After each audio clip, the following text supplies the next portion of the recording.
7월 23일 금요일 오늘의 말씀 묵상은 이사야 46장 1절에서 7절 말씀입니다.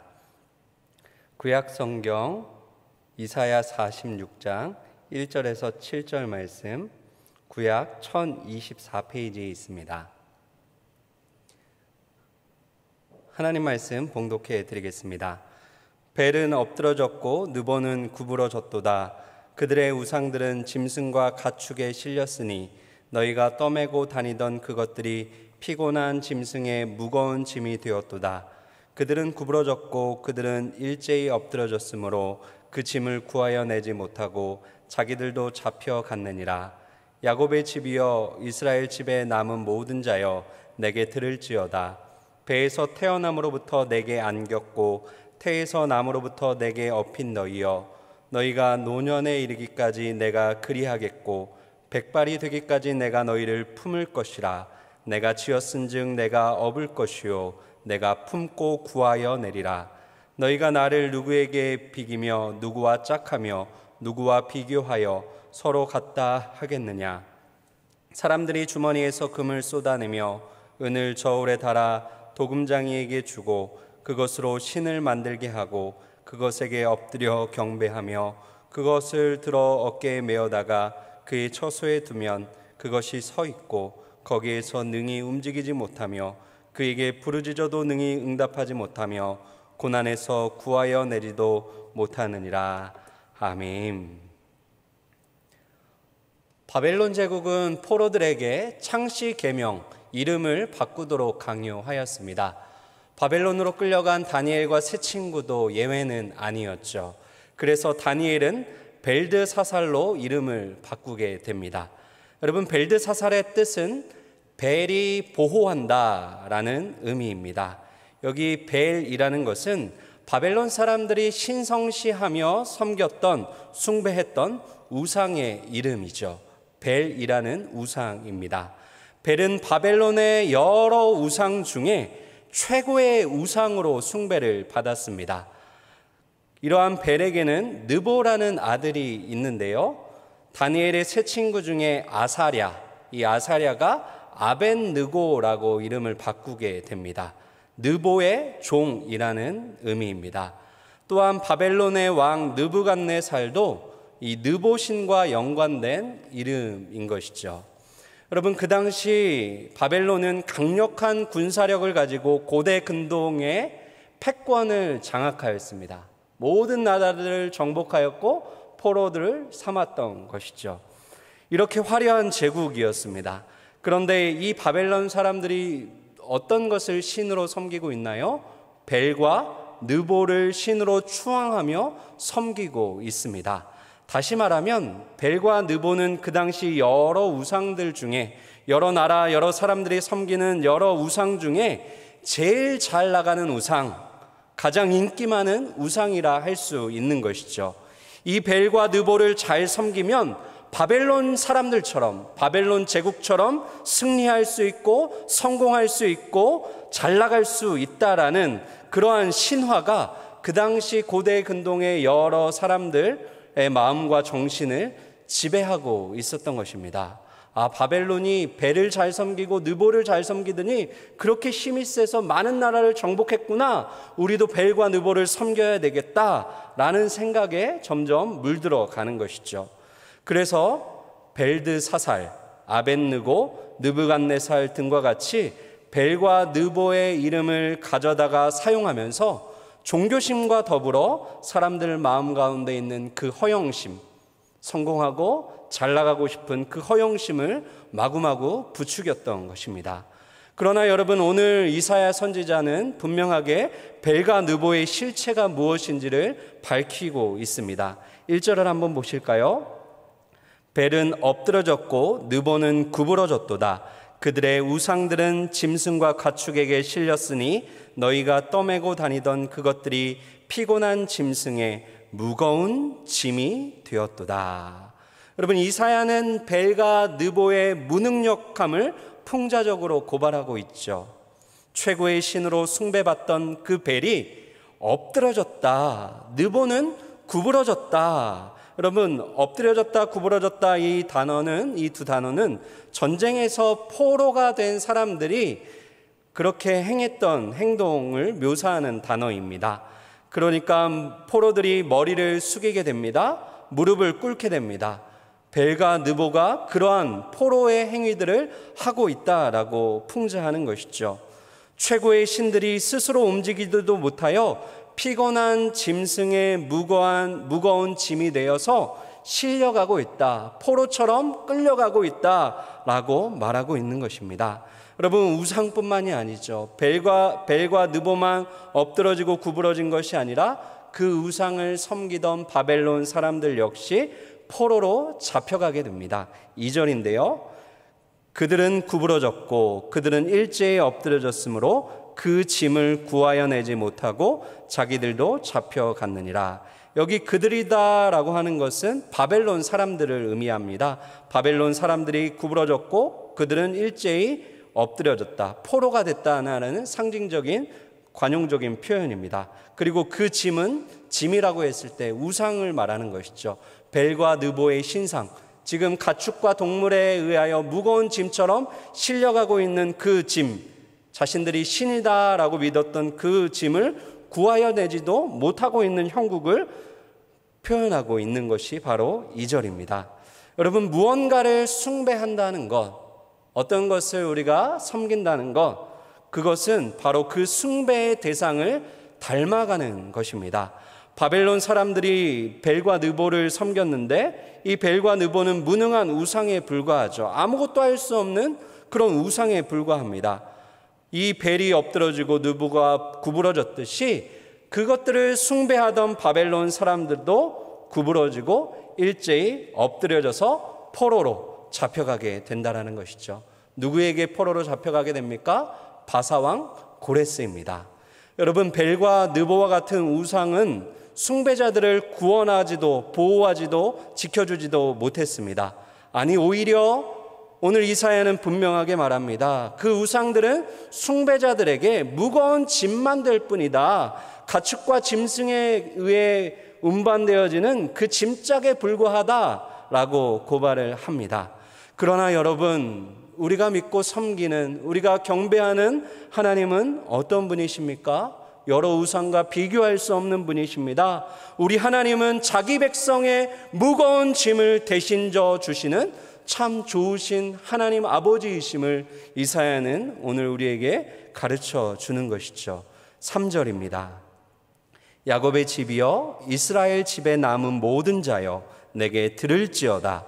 배에서 태어남으로부터 내게 안겼고 태에서 남으로부터 내게 업힌 너희여. 배에서 태어났다, 태에서 났다라는 표현을 통하여 이스라엘 민족, 이스라엘 백성의 기원이 하나님께 있음을 이렇게 설명하고 있습니다. 그러니까 마치 하나님께서 이스라엘을 자녀처럼 그렇게 출산을 하셨다라는 것이죠. 그런데 이스라엘 민족의 출생 시점이 어디인가, 이스라엘의 역사를 이렇게 돌이켜 봤을 때 그 출생 시점이 어딘가에 대해서 대부분의 학자는 출애굽, 애굽에서부터 그 종살이하고 노예살이하던 그 애굽에서부터 출애굽했던 그 시점이 바로 하나님께서 이스라엘을 태에서 배에서 이렇게 출생한 시점이다라고 말을 합니다. 그리고 하나님께서는 그렇게 낳은 자녀들을 광야 40년 동안 안으시고 품으시고 업으시고 보호하시고 인도하셔서 마침내 약속의 땅 가나안으로 인도를 하신 것이죠. 그런데 중요한 것이 있습니다. 하나님이 그때만 안으시고 품어주신 것이 아니라 지금 이 순간에도 바벨론에게 포로로 잡혀가서 고달픈 포로 생활을 하고 있는 지금 이 순간에도 하나님이 없어 보이는 그 비참한 삶의 현실 가운데서도 이스라엘을 향한 하나님의 헌신, 하나님의 사랑은 변함이 없다라고 이사야는 말하고 있는 것이죠. 4절입니다. 너희가 노년에 이르기까지 내가 그리하겠고 백발이 되기까지 내가 너희를 품을 것이라. 내가 지었은즉 내가 업을 것이요 내가 품고 구하여 내리라. 여러분, 하나님의 안아주심과 품어주심이 그 출생의 시점에서 끝나버린 것이 아니라 이스라엘의 역사를 통틀어서 이스라엘이 노년이 되기까지, 백발이 되기까지 하나님은 품어주시고 안아주시고 품고 구하여 내겠다라고 말씀을 합니다. 여러분, 우리 모두는 출생의 그 시점에 아버지와 어머니의 품에 안겨서 자라나게 됩니다. 예외가 없습니다. 모든 출산한 생명들은 부모의 품에 안기게 됐죠. 저도 제가 태어났을 때 저희 어머니, 아버지께서 저를 안고 업고 키워주셨습니다. 그러나 이제 더 이상 부모님은 저를 이렇게 안거나 업어서 키우지 않으시죠. 제가 성인이 되었기 때문입니다. 저에게 두 딸이 있는데 두 번째 딸이 이제 8살 초등학교 1학년입니다. 그런데 가끔씩 이 아이가 졸리거나 힘이 들 때는 이제 계단을 통해 집에 올라가야 되는데 업어달라고 합니다. 그래서 그 딸아이를 업고 이제 집까지 올라가게 되는데요. 이제 이 아이들이, 딸아이들이 자라가게 되면, 청소년이 되고 청년이 되고 장년이 되면 더 이상 품에 안거나 또 업거나 그렇게 할 일이 없어집니다. 그러나 하나님의 안아주심과 품어주심은 내가 노년에 이를 때까지, 내가 백발이 되기까지 하나님은 또 안아주시고 또 품어주시고 계속해서 지속적으로 나를 그렇게 안고 품고 계신다라고 말씀을 하는 것이죠. 여러분, 출애굽이 이스라엘 민족의 출생에 해당된다면 바벨론 포로에서 돌아오는 것은 노년의 때를 상징합니다. 백발의 때를 의미하죠. 출애굽 이후 지금까지 하나님은 변함없는 헌신과 열정으로 이스라엘을 안아주시고 업어주시고 돌보아주셨는데 바벨론 포로 생활에서는 이제 손 놓아버리신 것이 아니라 여전히 그들을 품고 안고 계시다라는 것이죠. 바벨론 포로 생활이 고달프고 힘들지라도 하나님께서 여전히 안고 계심을, 하나님께서 여전히 품고 계심을 잊지 말라라고 이사야는 강조하여 말하는 것입니다. 여러분, 특별히 4절에서는 내가라는 단어가 5번이나 반복해서 나옵니다. 하나님의 독점적인 책임을 강조하고 있습니다. 다른 누가 하는 것이 아니라 하나님 자신께서 하시겠다라고 하나님의 의지를 보여주십니다. 애굽에서 노예 생활하는 이스라엘을 안으시고 업으시고 출애굽시키셨듯이 광야에서, 그 험한 광야에서 안으시고 업으시고 인도하시고 보호하셨듯이 하나님께서는 바벨론에서 포로 생활하는 이스라엘 역시 안으시고 업으셔서 반드시 구원하시겠다, 내가 그렇게 하겠다라고 강조하여 말씀하시는 것이죠. 6절과 7절을 한번 보실까요? 사람들이 주머니에서 금을 쏟아내며 은을 저울에 달아 도금장에게 주고 그것으로 신을 만들게 하고 그것에게 엎드려 경배하며 그것을 들어 어깨에 메어다가 그의 처소에 두면 그것이 서 있고 거기에서 능히 움직이지 못하며 그에게 부르짖어도 능히 응답하지 못하며 고난에서 구하여 내지도 못하느니라. 사랑하는 여러분, 이사야는 계속해서 그 무능한 우상과 그 능력이 한이 없으신 하나님을 비교하여 설명하고 있습니다. 하나님은 아무것도 못하는 무능한 우상과 비교할 수 없는 분이라는 것입니다. 우상은 사람에 의해 만들어집니다. 그러나 하나님은 천지 만물을 창조하셨습니다. 우상은 사람이 안고 메고 다녀야 합니다. 그러나 하나님은 나를 안아주시고 나를 업어주십니다. 우상에게 아무리 기도하고 아무리 부르짖어도 응답을 받지 못합니다. 그러나 여러분, 하나님께 기도하면, 부르짖으면 하나님이 응답하여 주시는 줄 믿습니다. 무엇보다 우상은 고난당한 자를 구하여 내지 못합니다. 그러나 하나님은 고난당하는 자기 백성, 자기의 아들, 딸들을 능히 구하여 주시는 능력의 하나님, 좋으신 하나님이신 줄 믿습니다. 그러므로 오늘 이 아침 우리가 하나님께 해야 할 고백은 이것이죠. 5절입니다. 5절 말씀 우리 같이 한번 읽어보겠습니다. 너희가 나를 누구에게 비기며 누구와 짝하며 누구와 비교하여 서로 같다 하겠느냐. 하나님, 그렇습니다. 하나님 한 분밖에는 나에게 없습니다. 하나님 외에는 그 누구도 그 무엇도 나에게는 없습니다. 주님 한 분이면 충분합니다. 바라기는 오늘도 나를 안아주시고 내일도 나를 품어주시는 그 하나님의 사랑의 품을 족한 줄로 알아 하나님 한 분만을 섬기며 하나님 한 분만을 예배하며 사는 저와 여러분들 다 되시기를 주님의 이름으로 축원드립니다. 우리 이 시간 함께 찬양하겠습니다. 찬송가 337장 내 모든 시험 무거운 짐을 함께 찬양하겠습니다.